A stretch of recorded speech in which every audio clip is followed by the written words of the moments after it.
Gracias al comité organizador por permitirnos presentar esta obra. Podríamos decir que nació en el 2005, cuando fundé el Foro Gallego para el Estudio de la Personalidad, y desde entonces hasta la fecha, todos los años estamos haciendo jornadas de actualización en personalidad en un sistema de créditos para formación continuada de psiquiatras y psicólogos. Nos hemos estado nutriendo de las personas o autores que más nos interesaban y pudimos tener la visita de John Leavesley, John Clarkin, Ephraim Bleiber, Cesare Maffei. Fuimos a trabajar con Bateman y Fonagy a Londres. Hemos rotado por la unidad de Vicente Rubio, el creador de la primera unidad de trastornos de personalidad en España. Hemos trabajado con David Cook traduciendo el CAP, que es un instrumento muy importante para evaluar la psicopatía. Más que un libro de trastornos de personalidad, es un libro sobre la personalidad, cómo estudiarla, cómo explorarla y cómo tratar cuando es disfuncional. La primera parte del libro gira toda alrededor de la personalidad. El capítulo 1 explico la personalidad de una manera topográfica, compuesta por diferentes estratos, desde los genes, las emociones primarias, el temperamento infantil, los rasgos del adulto y la conducta. Con dos grandes moduladores. El apego entre los 0 y los 3 años modula la disposición genética, y el nivel de organización de la personalidad, que a los 18 o 19 años estaría ya estable, daría una personalidad ya madura. Estos estratos son atravesados desde la disposición genética hasta los rasgos por 5 grandes dimensiones: afabilidad, extroversión, restricción, ansiedad o neuroticismo y cognición. Es interesantísimo cómo hay interacciones desde disposición genética hacia rasgos en el futuro, o cómo un rasgo puede potenciar o inhibir otro. Por ejemplo, el neuroticismo inhibe la agresividad y viceversa. Termino ese primer capítulo introduciendo al resto de mis compañeros que van a escribir los siguientes capítulos. Azul Fortiburati escribe sobre el desarrollo de la personalidad en la primera infancia. Es una psiquiatra infanto-juvenil bastante responsable. Luis Santamaría, que ya es el Bateman de Galicia, ha escrito sobre el nivel psicodinámico. Alfonso Casas y Raúl Vázquez Noguerol han escrito juntos el nivel cognitivo-conductual. Juan Hierro, un clínico y forense muy capaz, ha escrito el nivel sintomatológico desde el DSM. María José Veiga, los instrumentos para evaluar la personalidad, los tests. Y finalmente yo propongo, al final cierro la primera parte con un capítulo que se llama modelo integrador. Lo que trato de hacer es relacionar permanentemente los niveles o los estratos y los rasgos. Y propongo una clasificación dimensional integradora no de los trastornos de la personalidad, sino de los estilos adaptativos, juntando el modelo de Kember con el modelo de los 5 factores, con el de Lepieux-Lessenweger, que es modelos en animales, y con el de Million y sus capacidades adaptativas. Las combinaciones de esas dimensiones nos dan 4 opciones: predador, teatral, sumiso o ausente. Y en el medio de esas 4 estilos adaptativos está el estilo inestable, que el prototipo es el trastorno prototípico límite, que tiene trozos de cada uno de los 4 estilos. Finalmente agregamos un constructo llamado psicopatía, que es muy diferente al trastorno antisocial, que se nutre del estilo teatral, del narcisismo y de rasgos paranoides. Y el narcisismo ya no es hoy día visto como una única entidad, sino que es un continuo que atraviesa todos los trastornos, desde el narcisismo vulnerable evitativo al grandioso exhibicionista o al maligno de Kember. La segunda parte del libro está dedicada a describir minuciosamente en cada uno de los estratos nombrados, desde los genes hasta los síntomas, cada uno de los estilos adaptativos. Y luego hay un capítulo del doctor Hierro que trata sobre los problemas médico-legales, que son pacientes con mucha conflictiva legal, y un capítulo de patología dual, porque como bien sabemos, toda persona que consume tiene un trastorno de personalidad, aunque la inversa no. La tercera parte dedicada al tratamiento tiene tres partes fundamentales. La primera son los protocolos de exploración y toma de decisiones. ¿Por qué protocolos? Porque al menos en España hay un síndrome de puerta giratoria tremenda. Los pacientes se descompensan, ingresan en agudos, luego vuelven a las consultas ambulatorias que no se atienden como es debido y los pacientes van dando vueltas por todos lados. Estos protocolos los hemos creado teniendo en cuenta tres niveles asistenciales. La exploración breve de 6 minutos es para medicina general, pediatría o incluso colegios. Ahí lo único que se detecta es algún anuncio de la mínima posibilidad de un riesgo de personalidad disfuncional. Cuando saltan esos casos, se los manda a las unidades de salud mental, donde se hace una exploración de rutina que ya lleva 40 minutos, y ahí se toman decisiones ya más trascendentes, ingresar, no ingresar, derivar a un tercer nivel que son las unidades de personalidad o tratar ambulatoriamente. Y el tercer nivel de exploración es la exhaustiva, que implica 2, 3, 4 horas y es solo para unidades de trastornos de personalidad.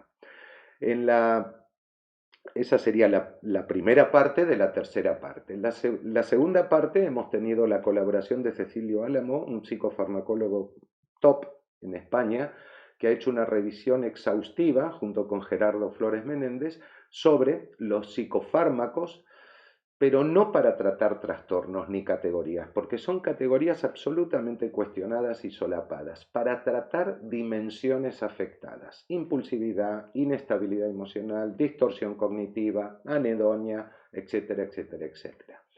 Y la tercera parte de la tercera parte hemos escogido a las tres terapias más eficaces para los trastornos de personalidad: la DBT, a cargo de Cesare Maffei, presidente de la Asociación Italiana de DBT, que aprendió y estudió español para poder venir a dar sus cursos aquí y escribir este capítulo. Luis Santamaría, el Bateman español, ha hecho un muy buen trabajo para explicar la MBT. Y finalmente Miguel Ángel González Torres, de Bilbao, muy amigo de Kember, nos ha escrito un capítulo precioso sobre la TFP. En Galicia, la licenciada Dolores Mosquera, especialista en trauma, tiene mucha experiencia en trastorno de personalidad, ha escrito un capítulo sobre el tratamiento del trauma. Y como los enfermeros son muy importantes para la evolución de estos pacientes, hemos agregado un capítulo de manejo por parte del personal de enfermería.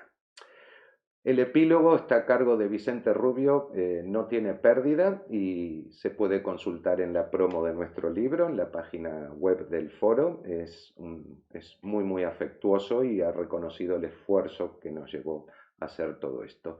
Finalmente, recordar que la personalidad incide en la respuesta a tratamientos médicos, en respuesta a tratamientos psiquiátricos, en patología médica, en patología psiquiátrica y fundamentalmente en vulnerabilidad-resiliencia. Una personalidad con ciertos rasgos va a tener siempre más riesgos de ciertas patologías que otra, va a tener menos o mayor tolerancia a la frustración que otras. Espero que disfruten de estas 860 páginas. No quiero dejar de agradecer a Henry Odell, el editor. Le ha puesto tanto cariño como si fuera su propio libro, sábados y domingos, llamando por teléfono, corrigiendo, agrandando esquemas. Muchísimas gracias, Henry. Y un placer a todos vosotros por haberme dado este ratito.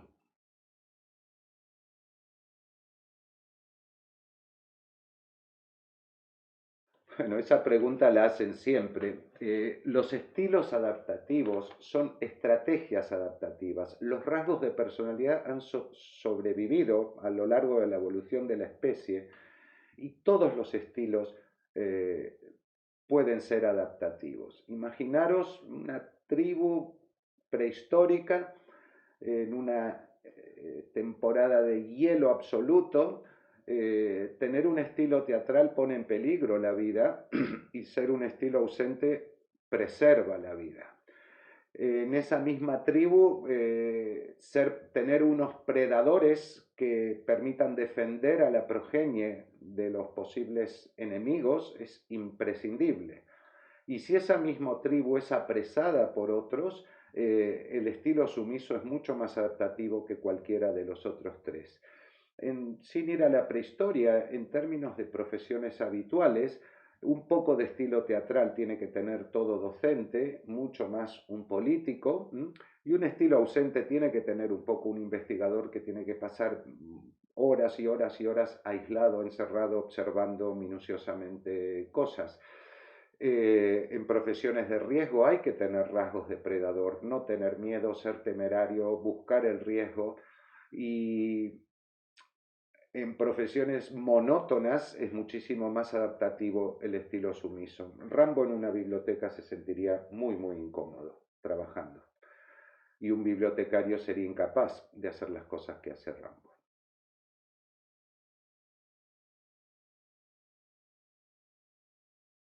Excelente pregunta. Hemos hablado de estratos, de genes, emociones primarias, temperamento infantil, pero el apego, el estilo de apego de los padres que se transmite transgeneracionalmente, modula la disposición genética.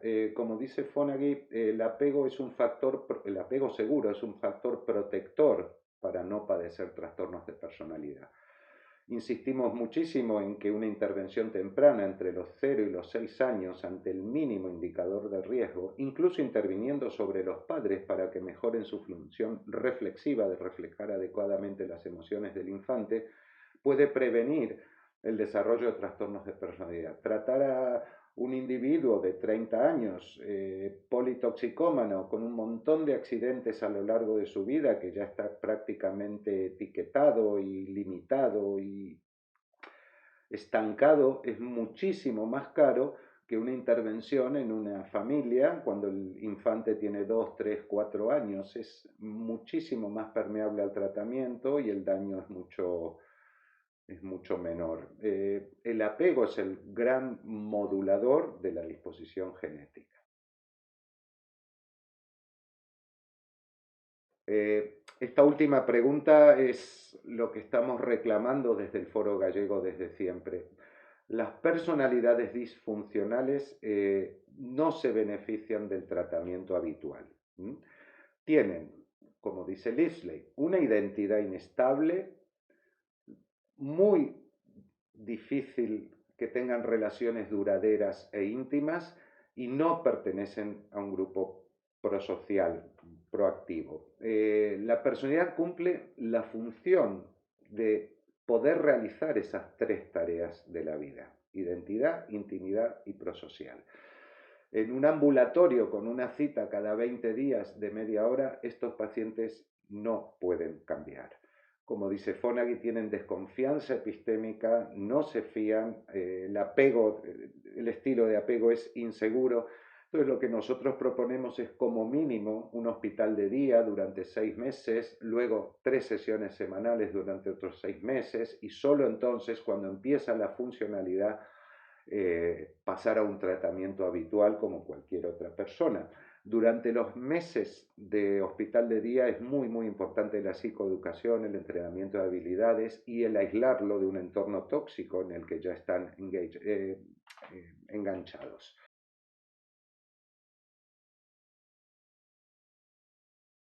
Muy buena pregunta. Rubio hace referencia a eso en el epílogo. Lo que vemos en la consulta es que los del estilo ausente quieren seguir estando confinados, sin contacto social, sin roce, sin interacción humana. El estilo sumiso está lleno de guantes, mascarillas, muy, muy asustado, obedeciendo todas las reglas y cumpliendo con todas las distancias sociales. El estilo teatral acude a urgencias una y otra vez a pedir que le hagan la PCR porque estornudó y cree que tiene el COVID. Y el predador se salta todas las normas, disfruta incluso contagiando a los demás. El estilo inestable, depende de la variante fenotípica, va a oscilar en cualquiera de los otros 4 estilos. Y el psicópata va a ser el que se está aprovechando y sacando beneficio, sea por donde sea, a partir de la pandemia.